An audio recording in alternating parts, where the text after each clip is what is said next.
माधवा, पूर्वजन्मीची देणी घेणी चुकवण्यासाठी माणूस पुन्हा जन्म घेतो. आम्ही अशीच कोणती तरी देणी देत आहोत. आणि हे जर पाप तिच्या हातून या जन्मी घडले असते तर तिची सुटका कशी होणार होती? सांग ना, कशी होणार होती रे? माधवा, एकदा डाव मोडला तो मोडलाच. पुन्हा दुसऱ्याच्या नावाचे कुंकू कपाळ लावणे हे पाप आहे. पाप आहे होय. तेव्हा भलते सलते तिच्या मनात भरवू नकोस. काळजावर दगड ठेवून तिला वटणीवर आणले मी. डोळ्यांवर रुढींची झापडे बांधलेली असली म्हणजे माणसे खरोखरीच आंधळी होतात. आमच्या मागे दुसऱ्या विवाहाचा तगादा लावणारे भाऊसाहेब आणि दुर्गाक्काच्या बाबतीत निष्ठुर होणारी ताई भयंकर आहे.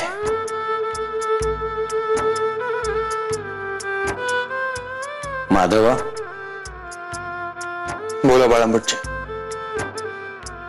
माधवा, घरातील वातावरण उगीच गडूळ झाल्यासारखे झाले.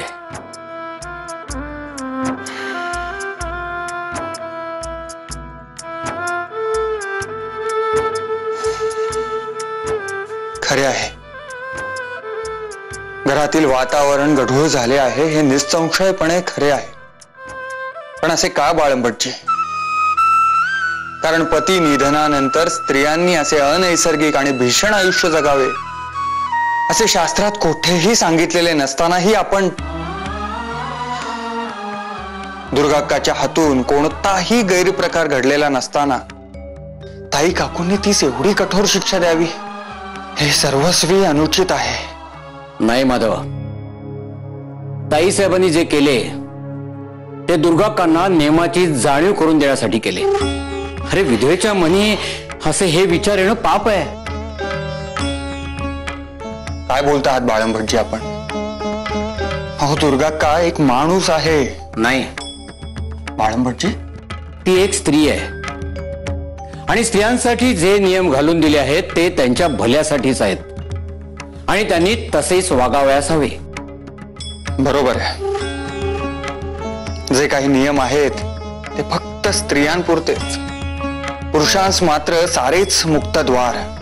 म्हणजे स्त्रियांनीही तसेच मोकळे वागावे असे आपले म्हणणे आहे की काय? वा, म्हणजे स्वैराचार आणि भ्रष्टाचार यांना स्वतःहूनच संमती दिल्यासारखे आहे. आपले बोलणे अत्यंत क्लेशकारक आहे बाळंभटजी. स्त्री म्हणजे पापाचे, मोहाचे माहेरघर ही तुम्हा सनातन्यांची धारणाच आपल्या लोकांच्या प्रगतीचे मार्ग अवरुद्ध करीत आहे नव्हे, उलट त्यांना अधोगतीच्या खाईत लोटत आहे. माधवा, तू काही म्हणालास तरी धर्मनियम आहेत हा आमचा विचार ठाम आहे आणि या तुझ्या नवमतास भाऊसाहेब या घरात कधीच थारा देणार नाहीत हे लक्षात ठेव. आणि आम्हीही आमच्या नवमतापासून तसोभरही हटणार नाही. तर मग संघर्ष अटळ आहे.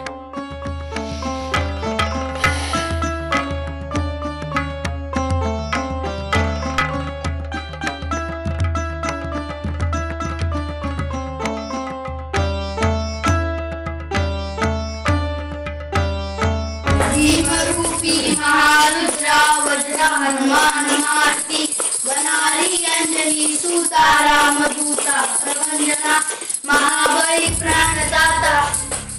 येऊ का घरात?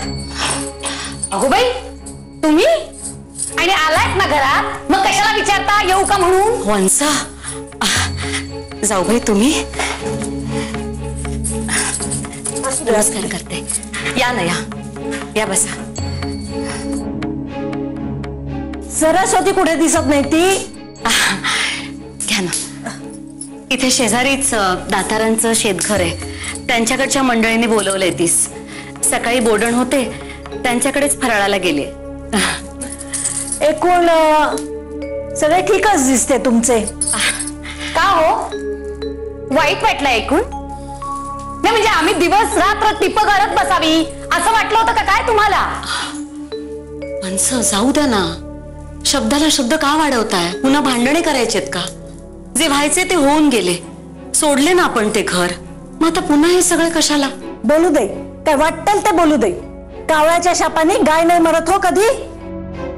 तोंडावर तुम्ही असे मात्र गोड बोलता आणि पाठीमागून तुम्ही आम्हाला सांगितलं नाहीस तरी आम्हाला सगळं समजतंय हो.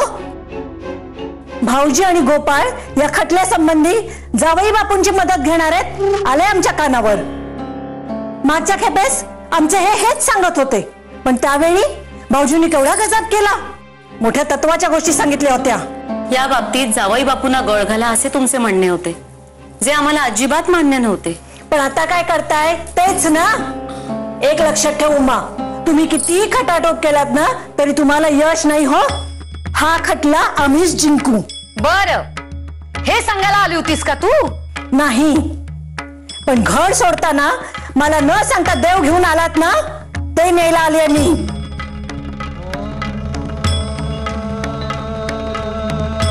अगो, घर घेतले ना तू, मग देव आम्हाला हवे. देव हे थोरल्या मुलाच्या घरात असावे ही साधी रीत ठाऊक नाही तुम्हास? बाकीचे बोलायचे कशाला? देव न्यायला आले मी.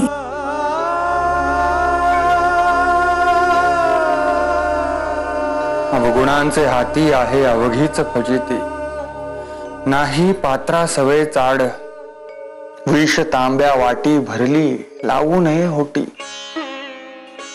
तुका म्हणे भाव शुद्ध बरा सोंग वाव.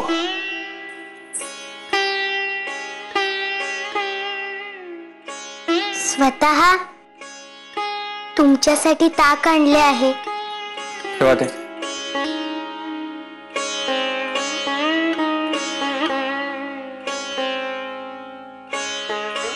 आज आपल्या घरी जे काही चालले आहे मला काहीच कळत नाहीये. कोणाचे चुकले आहे तेही समजत नाहीये. मी आणि दुर्गा अक्का बोलत होतो. रावजी दादांनी सगुणाताईंचा हात पिरघळला तरी सगुणाताई हसतच होत्या. याचेच मला नवल वाटत होते आणि दुर्गा अक्का तेच विचारत होत्या. बहुतेक त्याचाच राग ताई सासूबाईंना आला असावा, म्हणून त्यांनी अगदी रागाने मला सांगितले की रमे तू आज जा.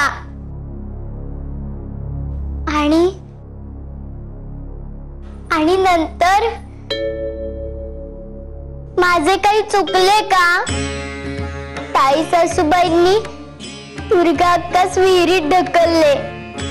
मामनजी दुर्गा अक्कांशी 8 दिवस बोलणार नाहीयेत आणि त्यांचे तोंड देखील पाहणार नाहीयेत. त्यांनी जर आपल्यालाही सांगितले की तुम्ही दुर्गा वंशांशी बोलू नका, तर काय करायचे आपण? काय झाले, काय चुकले, मला काहीच कळत नाहीये. रमा, बसा.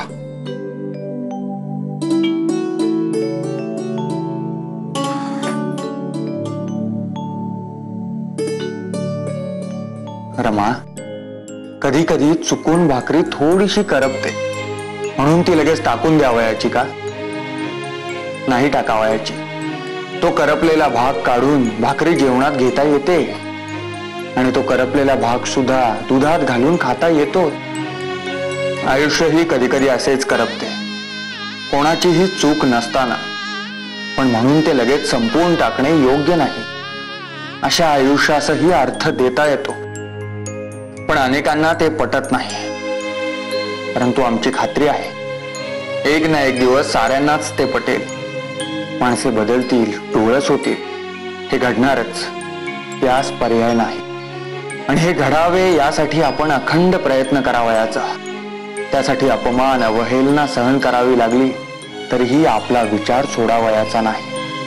आपणास आत्ता हे उमगत नसेल, परंतु हे जाणण्यासाठी शिक्षण हवे. शिक्षण फार महत्वाचे आहे.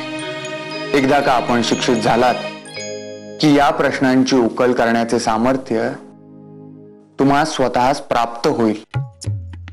बरे, आमच्या वाढलेल्या कामाच्या व्यापामुळे आम्ही आपल्याकडे म्हणावे तितके लक्ष देऊ शकत नाही आहोत आणि अभ्यासात सातत्य राहिले नाही तर मोठा आणि महत्वाचा वेळ व्यर्थ जाईल. यावर उपाय म्हणून भांडारकर चालवित असलेल्या भांडारकर फिमेल ट्रेनिंग इन्स्टिट्यूट मधून आम्ही आपणा शिकवण्यासाठी एका शिक्षिकेची नेमणूक केली आहे. त्या रोज 2 घटका येथे येतील आणि आपणा शिकवतील. कळले ना? हो. आणि कोणतीही टंगळमंगळ न करता तुम्ही त्यांच्याकडून शिकवणी घ्यावयाची. माईन्स आम्ही त्याविषयी कल्पना दिलेली आहे.